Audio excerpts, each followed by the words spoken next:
Hello, good evening. Welcome to Living Life Mindset, the reflective teaching moment that we're getting on.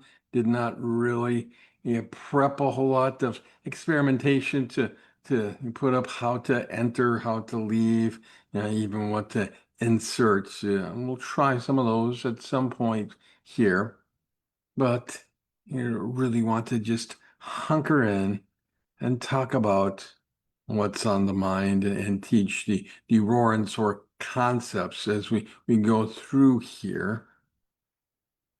So the roar and soar concept is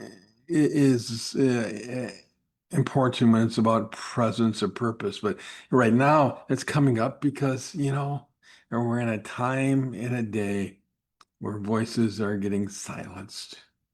Things are happening and things have happened. Of course, today is 911.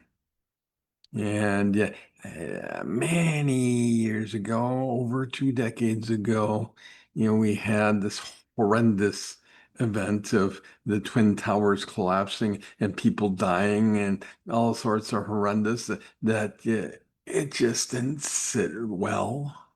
It hurt, it mourned. Now, yesterday, mind you, yesterday, a tragic and ill action occurred. The assassination of Charlie Kirk, taking his voice. Now some call him a firebrand, some call him, controversial, some perceive him as being harsh towards others, but not the case. He used his voice, he engaged in dialogue, he was provocative, mind you. He did confront people directly with the truth. He did not always just sit and let people not hear what he had to say. He was a bit forceful in his approach at times, but now he's gone. His voice leaving a vacuum. So the question to think about and a question that arises is who will step forward with presence and full rise in purpose, presence and purpose. It's the elements, the essence of what I refer to as roar and soar, and what even I'm engaging in this period of the year, learning about roar and soar. So just think for a moment, when you think of great loss, 911, Charlie Kirk, what do you feel? What do you feel? What's a roar? I the G, sorry about that. When there's a little outburst that could be a bark, not quite a roar, but barks don't quite fully serve the same purpose as a roar, but yeah, a little bit they do. But what's the LI in establishing when they roar? One of the things that's occurring is the declaration of being present. Roar. There, I'm here. Roar. Lion also is claiming territory. This is mine. Lion roars, unites the pride being the host of other lions. Establish the connection and the belonging. And it commands respect. It silences threats, demands attention. The presence, it means standing, speaking, refusing to be silenced, refusing to hold back, refusing to be erased. It's the very essence of establishing that, yes, are present. It is establishing presence, and most of all, and in that establishing presence, it includes the dynamics that are involved, where it enables you to unleash your purpose.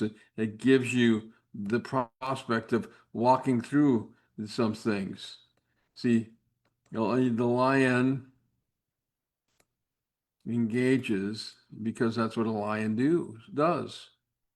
Note that when a lion roars, he's actually, yeah, his presence is declared for up to 5 miles. It's heard. It is that loud, and it will instill fear and engage respect. So sometimes the lion's roar is when it's out and about. Sometimes the lion's roar is when it's there. So you can think of it as declaring presence, marking the territory, uniting, instilling fear, and even establishing this is mine, like having finished with some prey afterwards. Note that you don't have to be everywhere, but where you are, be present. You note that when you're being present, you, like a roar, establishing I matter, I belong, I stand here. This is where I am. Your presence and the power of exerting and igniting and declaring and announcing your presence, letting your presence rise up. And we have a world full of noise, full of fear. But when you exert and declare and present your authentic presence, it can't be ignored, my friends. So where do you need to make your presence more known? Where is it going to engage and spread and be moved forward? And how is it that we get to roar? How do we move through into a phase of life in terms of a phase of what goes on with a roar?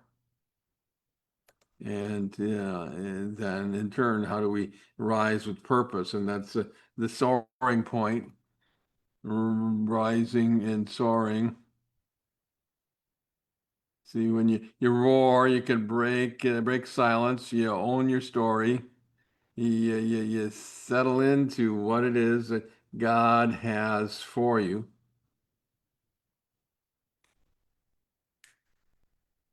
Roar, on the other hand, is signified with an eagle.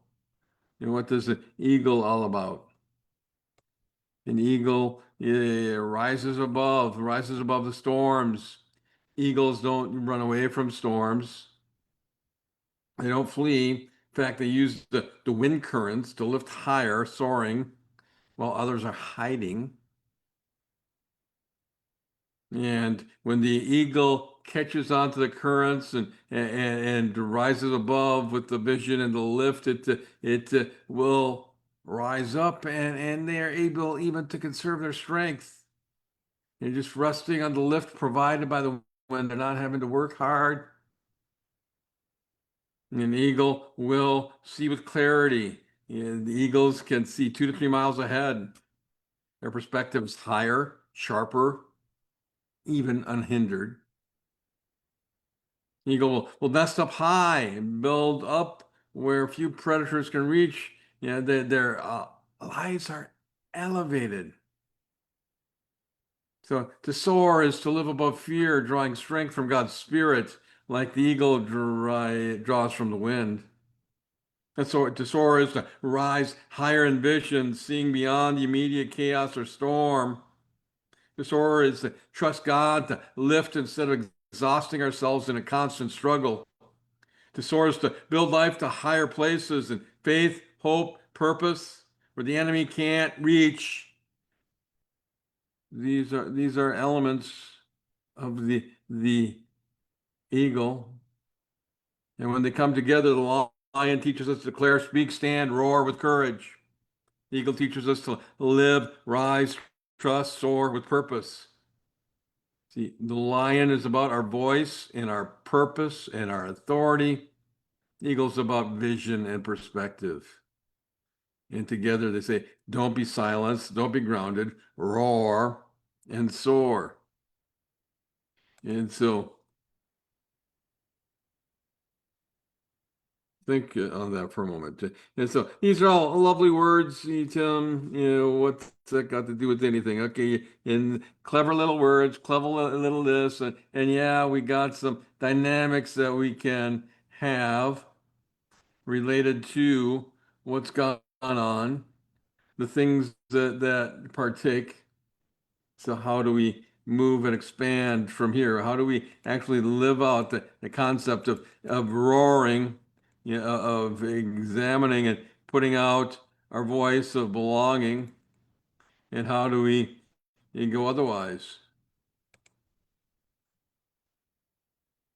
How do we actually have these things matter?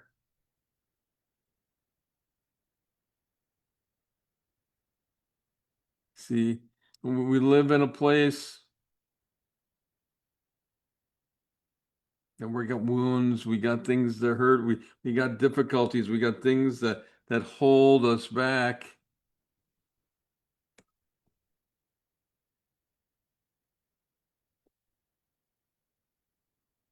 So how do we extend in terms of announcing presence and rising in purpose?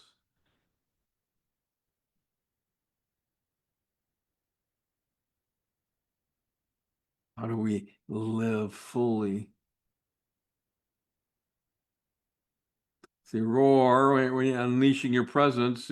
We got a little words tied to that with a little acronym of ROAR that are the four movements, the four elements of unleashing your presence, of announcing you, of living as such with the ROAR. That starts with raising your voice, actually stepping out of silence and being heard. In each of these, we'll have time. I talk more of these. You got the O, own your story, claim your life, claim your territory, claim the way, claim your identity, claim, own what you're all about. So raise your voice, own your story, and then align.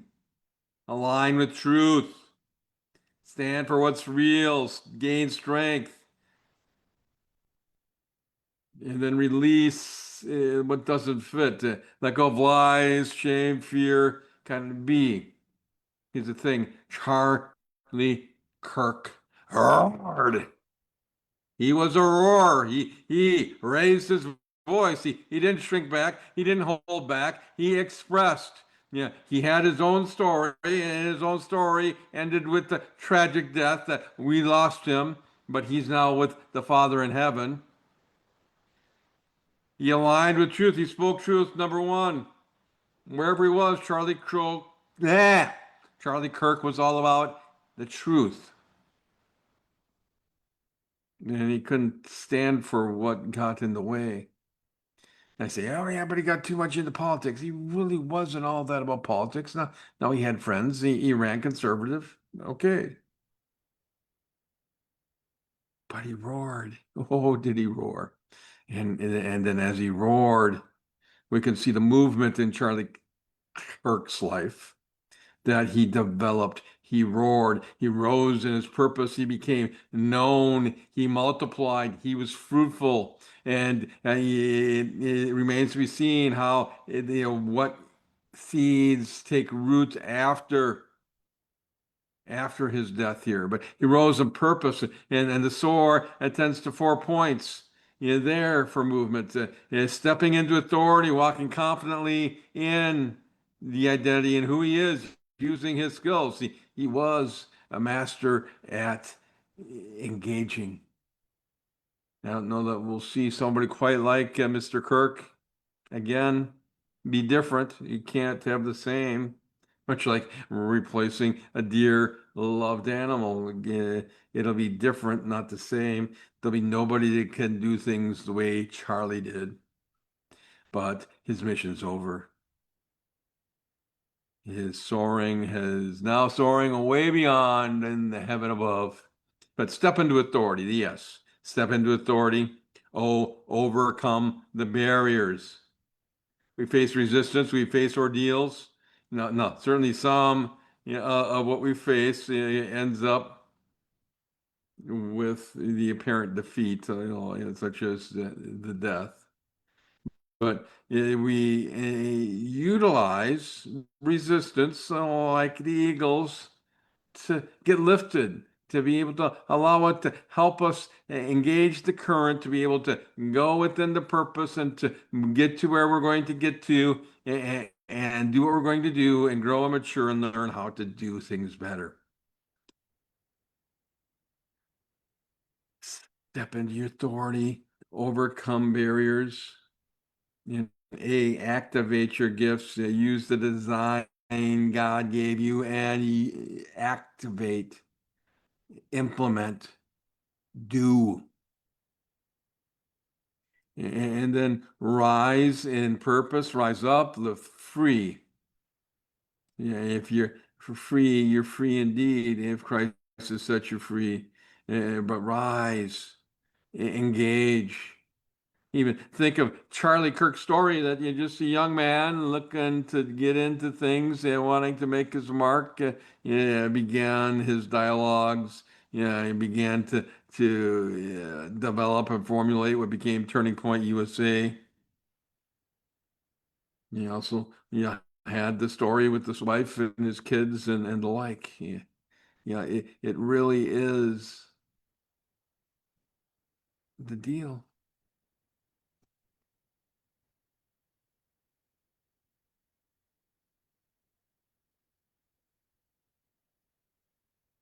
Look at yourself. Are you living where you're at? Are you able to roar and soar? Are you able to proclaim? Are you able to announce? Are you able to live in your purpose? Are you able to exude presence? Are you able to operate in such a way where your presence is unleashed, that there's no mistaking when you're around in terms of you're doing what you do, and everybody knows that there ain't no missing it, roaring to life with your presence. And you know your purpose, and you're able to rise in it and to grow and expand and move in about what God has made for you to do. And if not, what gets in the way? What gets in the way of roaring and soaring? Now, certainly, death ends things. Tragedy and wounds get in the way.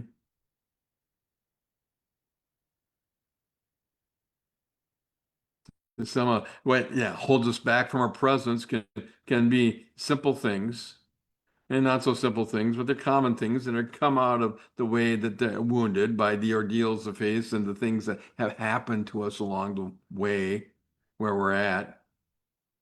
Some of it gets in the way, maybe all the judgment that's occurred and wanting and expecting more. And certainly there's a lot of judgment out there. Even Charlie faced judgment, still faces judgment from humans. He's a firebrand, rabble rouser. Fear of judgment. Roaring doesn't go ahead, judge. I'm going to be me. This is me, and this is who I am. This is my presence. Take it or leave it. Roar! Me, mine. This is what I'm to do. Another thing gets in the way of shame, the shrink back, hold back, engage in hiding and pulling back. It's silencing the identity, not being who you are, not walking who you are, thinking that you're less than. And so you certainly don't roar. Be lucky if you got a little whimper or sit in the corner and whimper. I can't. I won't. Shame. Or maybe just the intimidation. So many voices, so much noise, so much going on all around. So we hear the voices, we experience the pressure, we see the opposition, and we shrink back and pull back. And no, I can't. And no, somebody else can step into that one. Heck, Moses had a little bit of that. God, me talk, me use voice, me roar. Have you heard my voice? I stutter. Hey, some could say in terms of using my voice, and I got these vocal pauses that a friend calls soaring, where there's vocalizations as I have space as I'm moving from one word to another. I'm aware. You can hear it at times, working on it, but I've got things to say. I've got voice to give, and God made it clear that there was going to be a need for my voice. And He started me off small and some healing and said, "Hey, it's not about what you do. Your voice is what's going to matter. So use your voice. Yeah, in particular, use your voice around things of love and of life. So judgment, shame, intimidation." So it's just plain straight disconnection because things are hurt, and so I'm going to go and not engage anything, yeah, and isolate. By the way, a lion that's separated from their pride, what do you think happens to that animal? Loss of confidence, probably goes off, loses any sense, loses their roar, I would think, but don't, I can't speak scientifically, and they may well die. Maybe they find another pride, but prides don't take in others very easily, from what I understand. Certainly fact check me on these. I certainly can got some of those thoughts wrong because it's on intuition here. We need connection, though. It's not good to be disconnected. The other thing that gets in the way of roaring, of flowing and announcing your presence is that of the lies and the labels and the masks, the denial, the minimizing, the masking and the hiding and especially the hiding and the masking. Hiding, of course, goes more with shame and disconnection, but the masking, putting on the big show. I'm using a voice, I'm using a roar, but it's not my roar. I'm maybe trying to be a dog and bark instead of roar like a lion. Not the true voice. Or I'm just going to try and match the voice of somebody else. I'm trying to mimic and do what they do and sound like them. And, we may have some folks trying to be Charlie. They can't. They may mimic it, but is it going to work? Not the same because Charlie was authentic and genuine. Somebody who tries to do their own thing in his ways is going to be false. And not roaring. They may be a lion barking like a dog. See, if you don't exude presence, you have silence. Believe me, I work with men who often live in silence, or when they live in silence, they're flapping about noise, and you have some kind of distorted roar all about other things where they're puffing themselves up over things that they think are all about them. Trying to exude intimidation and force. But they're not. They're not themselves. They're barking like a dog when they're a lion, or meowing like a cat, and not like roaring like the lion. So things that get in the way of the roar, getting in the way of the soar, getting in the way of your purpose. One level is judgment on the presence. On purpose, it's failure. I can't do that. I ain't gonna work out. I'm gonna fail, and gee, everyone's gonna make a fool out of me, and they're gonna laugh at me. And I just, why bother trying? Because I know it's not gonna work out. I already know it. I already played it all out in my head. Fear of failure. And of course, what also gets in the way of purpose is the things that we fill our lives with that aren't about what we're about. The small things, little things. We got endless distractions, don't we? Many, many, many, many. It's one here, one there, boom, boom, boom. Boy, howdy, we're distracted. We live in a distracted world. Just pick up your phone and scroll away, scroll away. Certainly, I got distractions, people. And I'm no No mystery to being distracted. Some of it's exhaustion, maybe because you're not even living your life. You're not energized. You're not connected to the source. You're trying to work hard to get it done and doing a lot of things that are going a whole bunch of nowhere and draining because you're in your own strength. You're not floating on the currents. Yeah, you're trying to flap your way. I'm gonna get there. Flap, flap, flap. Not grabbing the current and going. Exhausting. Oftentimes, the cry of exhaustion is this: I'm tired.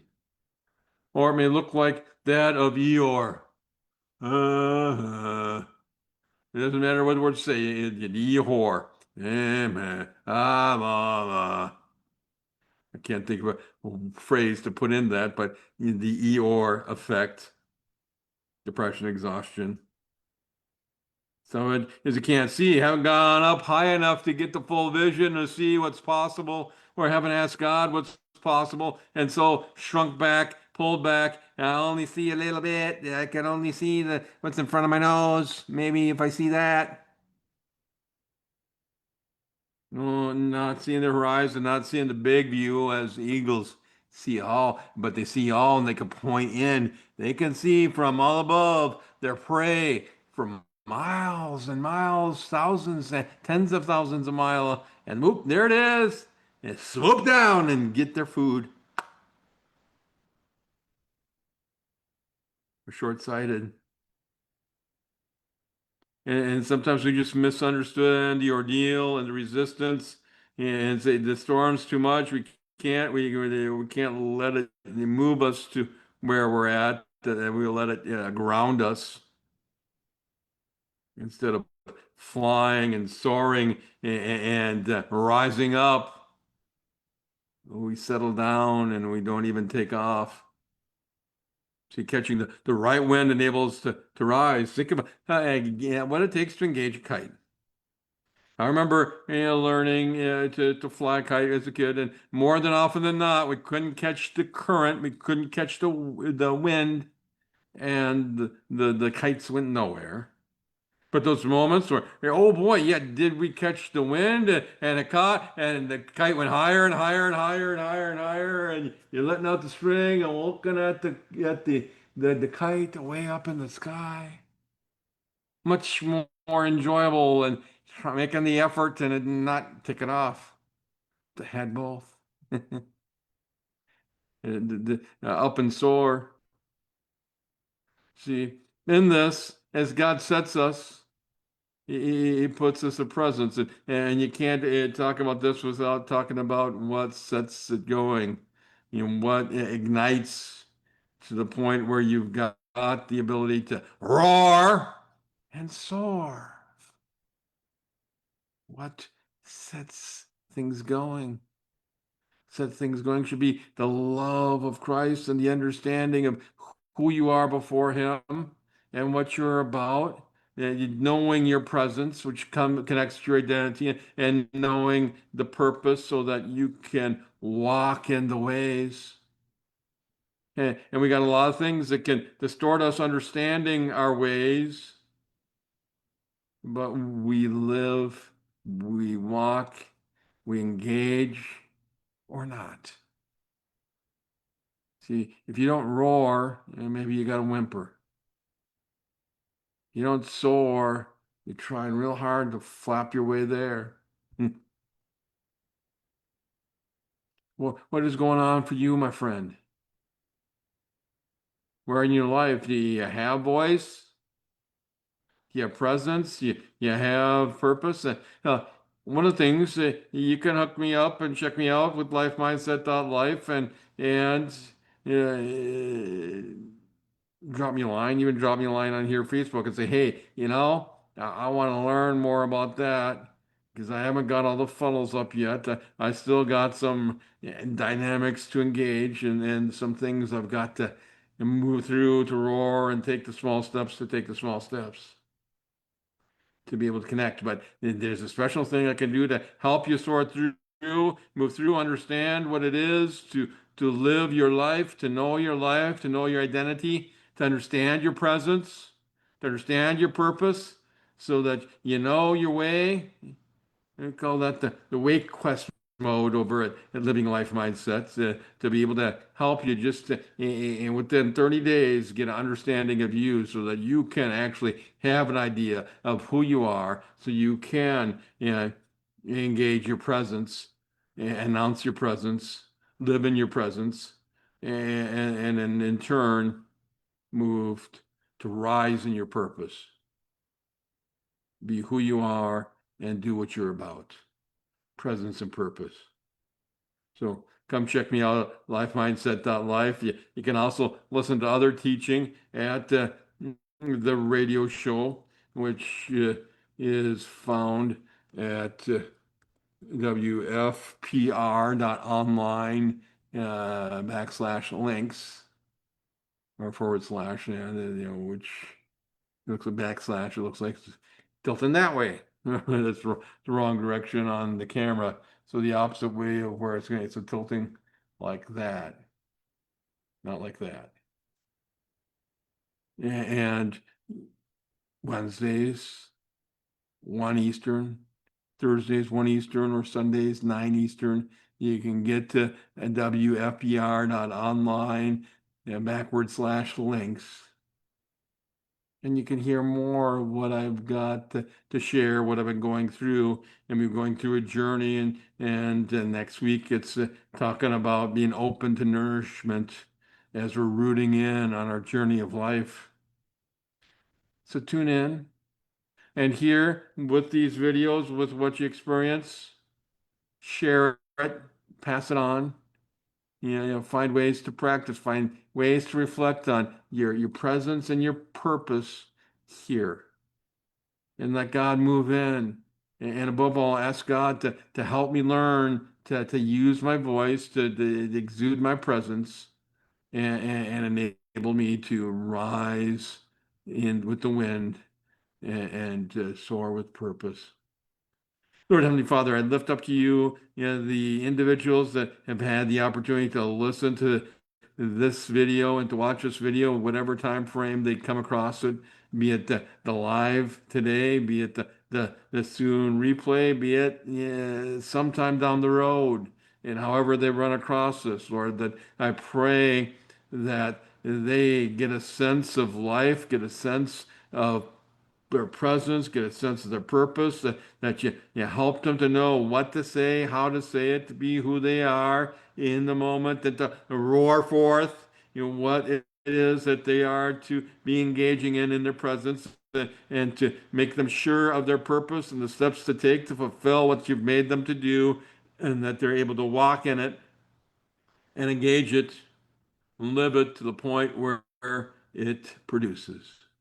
Lord, I lift all this things up in your name. Amen. All right. That's the session next week. So we're going to dig down into ROAR next week, and the first about really recognizing your voice, resounding your voice, spreading your voice, engaging.